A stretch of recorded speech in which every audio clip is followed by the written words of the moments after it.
Coach, kalau belum ada sales yang menurut kita Trello, ya, Trello itu adalah prinsip Kanban yang diikuti, ya. Dia narik Kanban. Kemudian sampai di red card. Ya, lost connection tadi ada sedikit lost connection. Oke, good. So, UKM apakah Kanban bisa diaplikasikan? Oh ya, saya kan UKM. Saya termasuk nggak besar kan timnya. Waktu saya buat video itu, tim kita paling cuma 6. Hari ini tim kita ada 50, gitu ya. Itu cuma 6. Tapi 6 itu ya butuh 5, penjualan cuma 5 kan? Penjualan sehari 5, sehari 5, sehari 5. Jadi ambil, tinggalin, masukin, begitu aja terus. Alat komunikasi kita seperti itu. Ya. Owner harus ada KPI. Apakah owner harus ada KPI? Owner harus punya KPI. Tujuannya adalah agar Anda tidak Anda punya track, Anda punya arah, harus. Coach, kalau belum ada sales yang menurut kita bagus, gimana cara buat SOP-nya? Kalau belum ada sales yang menurut kita bagus, siapa yang terbaik? Itu yang kita pakai. Ya, misalnya ada 4 orang, terbaik dari terburuk cuma 1, ya pakai dia. Gitu. Kita pakai ini untuk mengangkat 3 orang ini. Kalau KPI owner, siapa yang supervisi? Yang supervisi harus auditor. Owner kan KPI-nya profit. Owner KPI-nya ekspansi. Kalau yang mensupport kita, yang mendukung kita harusnya auditor. Makanya kita punya laporan keuangan yang di audit. Sehingga kita bisa dikontrol juga sebagai owner. Karena kadang-kadang owner bisa semena-mena melakukan tugasnya. Gitu. Ya. Good. Cara menentukan KPI, sebentar. Cara menentukan KPI kalau pakai performa karyawan yang paling bagus bisa jadi belum optimal karena sebenarnya masih bisa lebih bagus lagi. Absolutely, absolutely. Tetapi kita nggak pernah tahu yang bagus tuh sampai sebagus apa. Jadi kalau satu bisa 10, yang lain 5, 5, 5, ya berarti Anda bisa dapetin 10, 10, 10. Betul ya? Setelah semua merata 10, semua bisa di-upgrade bareng-bareng. Di-upgrade bareng-bareng. Makanya perlu ada yang namanya challenge. Dikasih tantangan baru, dikasih tantangan baru, tantangan baru. Nanti ada nih muncul nih satu lebih bagus. Nah, 3 ini harus ngikutin lagi. Ya, kira-kira gitu. Setiap divisi berapa KPI yang diberikan agar bisa efektif? Relatif. Tergantung mana yang menghasilkan, yang berkaitan dengan omset dan berkaitan dengan cost. Kalau bisa, jangan lebih dari 5. Untuk yang top management jangan lebih dari 3. Yang bawah jangan lebih dari 5. Supaya nggak ada, supaya bisa fokus. Supaya bisa fokus. Evaluasi saya tiap hari. Evaluasi terhadap KPI dilakukan setiap hari. Saya lakukan setiap hari. KPI anak buah saya nyampenya gimana nih? Setiap hari harus dicek dong. Jangan sampai nunggu sebulan, udah telat. Ya, good. Kalau hierarki regulasi mulai dari SK, pedoman, panduan, program kerja, SOP, dokumen, itu dokumen monitoring.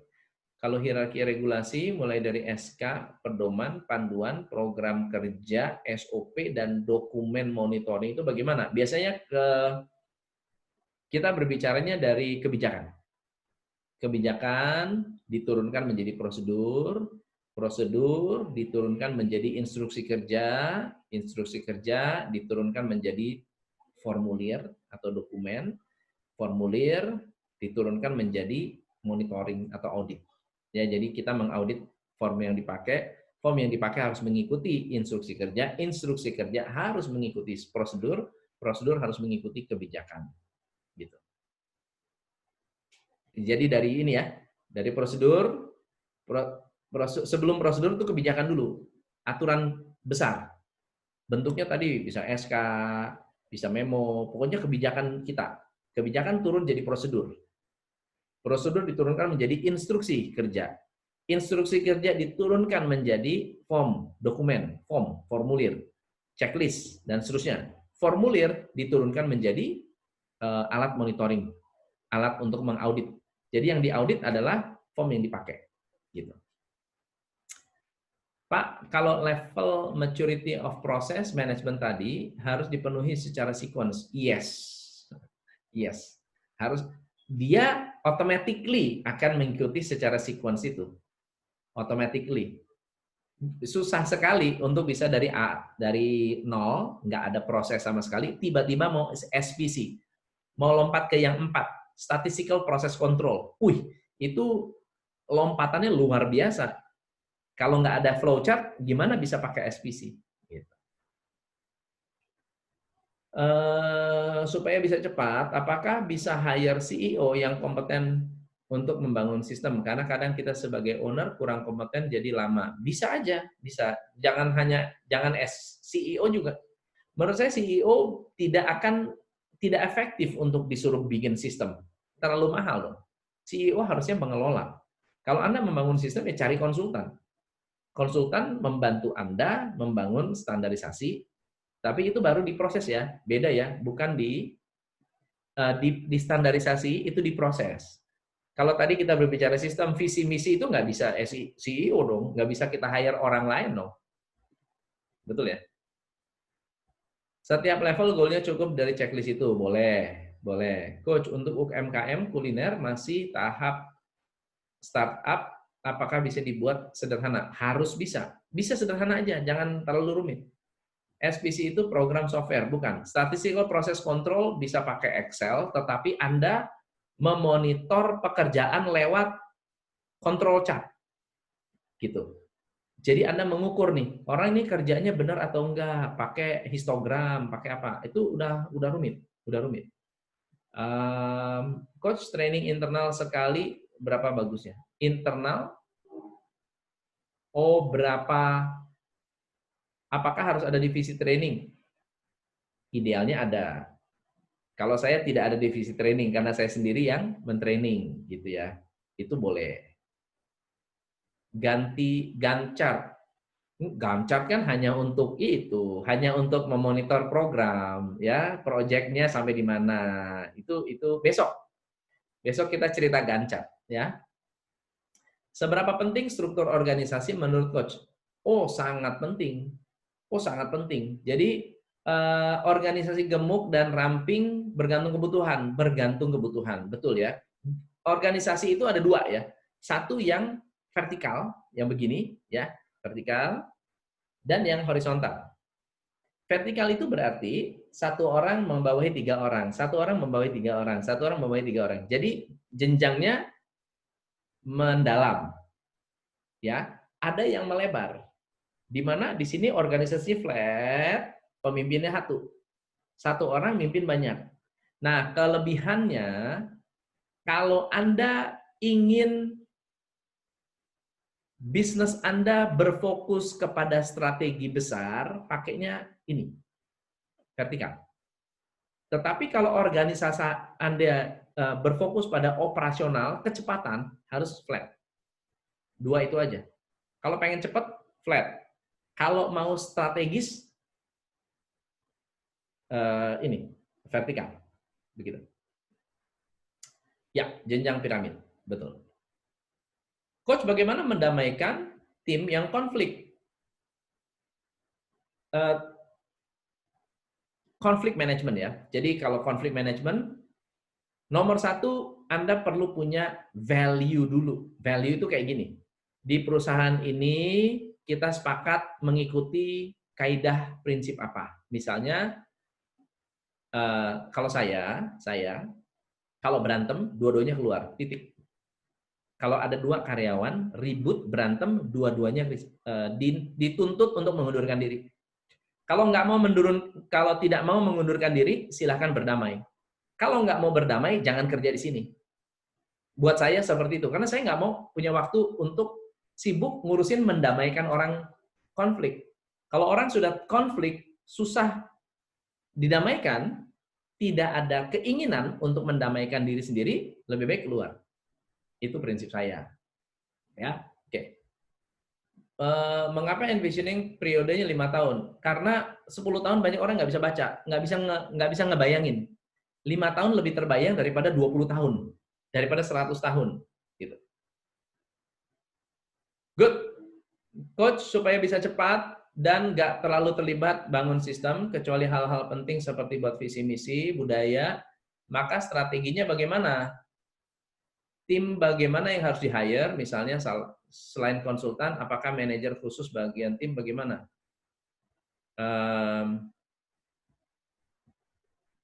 Relatif sebenarnya ya. Cepat lambat itu sebetulnya relatif. Cepat atau lambat itu sangat-sangat relatif. Jadi kalau pengen buat apa kita cepat, tetapi lemah, nggak kuat. Buat apa cepat kalau nggak kuat? Ya, sebaliknya. Kalau kita lambat sedikit tapi kuat akan jauh lebih baik. Karena yang jadi problem adalah yang paling mengerti maunya Anda itu siapa. Kalau Anda sendiri nggak ngerti maunya apa, mau hire CEO dari manapun, pasti akan konflik dengan Anda, dengan Bapak. Ya, ini Pak Joni nih ya, Pak Joni bukan ya? Ya, jadi Pak Joni, kalau misalnya Pak Joni nggak tahu maunya Bapak apa, misalnya Bapak rekrut manajer paling hebat di dunia, anggaplah Bapak rekrut Elon Musk. Oh, Elon Musk direkrut untuk beresin sistem Bapak. Itu kan otak dia, bukan otak Bapak. Nah, kalau misalnya otak dia dijalankan, lalu Bapak bilang, salah nih, nggak bener. Terus konflik nggak? Konflik. Jadi selain Bapak, siapa yang paling menguasai proses yang ada di dalam bisnis Bapak? Yang menguasai ya. Kalau tidak menguasai, dia tidak bisa mensistemasi. Udah pasti dong, betul nggak?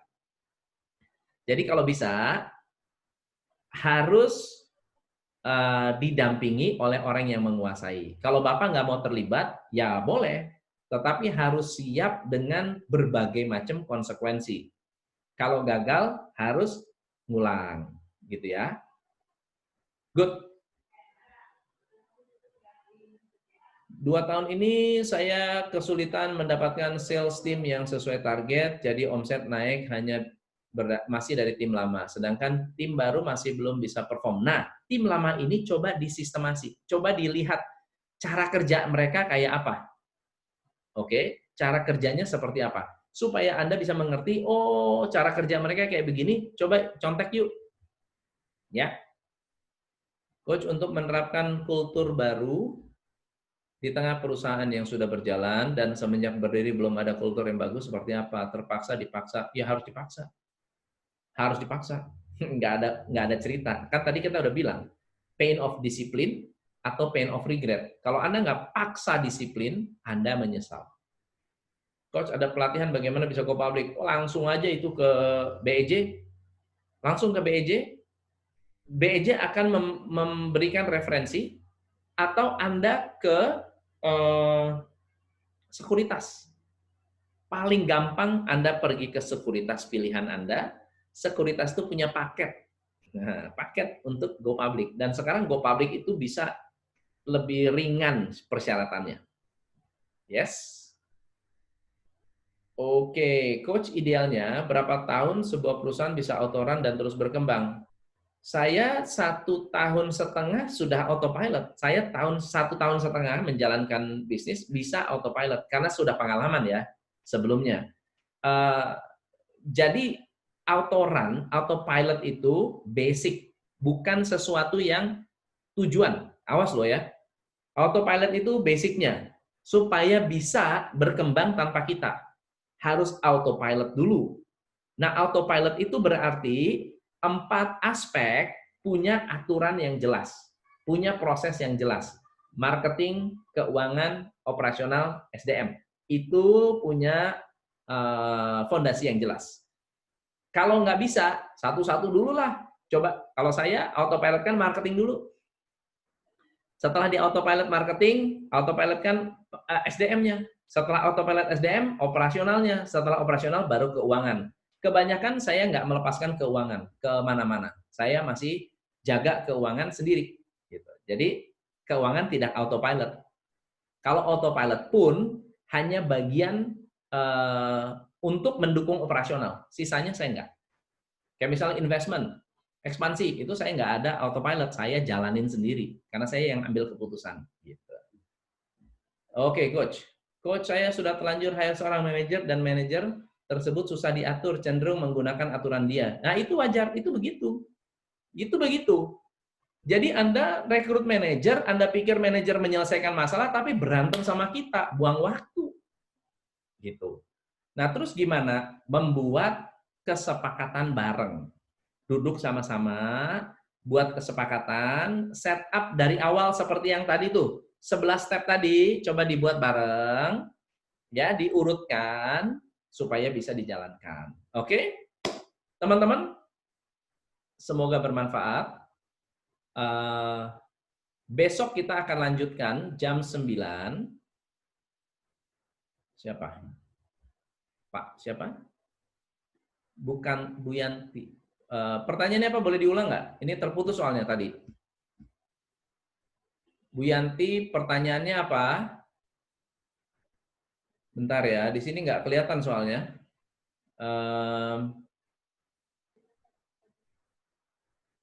Kan di sini ada Astika, waduh putus-putus, Pak Joni, Thomas, Andrian, Ferry, Tony, Bintoro, Daud. Oh ini Kade Yanti ya. Bagaimana cara menata ulang penempatan SDM? Apa poin yang perlu diperhatikan? Contoh skill atau minat. Ya, jadi kalau kita berbicara SDM ada 3 hal. Satu adalah passion-nya dia ada di mana, skill dia ada di mana, attitude-nya kayak apa. Oke? Bisa jadi passion dia dengan skill dia nggak nyambung. Misalnya contohnya, saya itu passion-nya ketemu orang, tapi background saya sekolah di accounting. Padahal saya sukanya ketemu orang. Nah, itu salah tempat tuh. Pastikan Anda mengenal passion-nya dia, dan kalau bisa nyambung dengan skill, lebih bagus. Dan attitude-nya. Terus, penempatannya gimana? Ya, penempatannya harus di tempat yang karyawan itu produktif. Kalau belum tahu, tes. Dites, dicoba ya. Dites, dicoba. Produktif nggak? Oh, nggak produktif, coba pindah lagi. Kalau nggak produktif, coba pindah lagi. Dicoba di tempat yang dia sangat-sangat produktif. Oke ya. Thank you ya. Oke, good. So, sampai besok. Sampai nanti. Ya, buat yang lanjut nanti jam 2 kita sama Rian. Oke? Sampai besok. Ini saya record. Ada 2 berarti ya. Nanti akan ada 2 recording. Tadi karena terputus, akan ada recording 2 untuk sesi hari pertama. Semoga besok tidak ada gangguan sama sekali. Oke? Yang dapat manfaat saya yes. Sampai besok. Thank you. Besok kita foto bersama. Alright. Thank you. Thank you banget. Thank you banget. Oke, see you tomorrow. Jam 9 pagi. Nanti akan dapat linknya dari tim TCI. Thank you. Bye-bye.